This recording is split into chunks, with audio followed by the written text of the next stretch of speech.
আসসালামু আলাইকুম রহমতুল্লাহি বারাকাতু। দেখুন, মানুষের সময় যখন খারাপ হয় তখন কি অবস্থা হয়। হাতি যখন খাদে পড়ে তখন চামচিকেও তাকে চেপে ধরে, সেরকম হয়েছে। দেখুন, মানুষের ক্ষমতা কতটা ক্ষণস্থায়ী। যারা ছিল বাংলাদেশের পরিচালক, বাংলাদেশের সবচেয়ে বড় হ্যাডম, সবচেয়ে বড় পাওয়ারফুল নেতা, কিন্তু তারা আজকে তাদের পোস্টারকে আজকে পশু পর্যন্ত খাচ্ছে।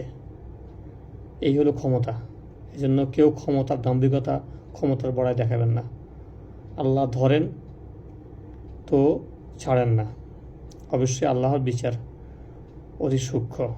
আলহামদুলিল্লাহ, আল্লাহ আমাদের সবাইকে একজন সঠিক, ন্যায়পরায়ণ এবং ইসলাম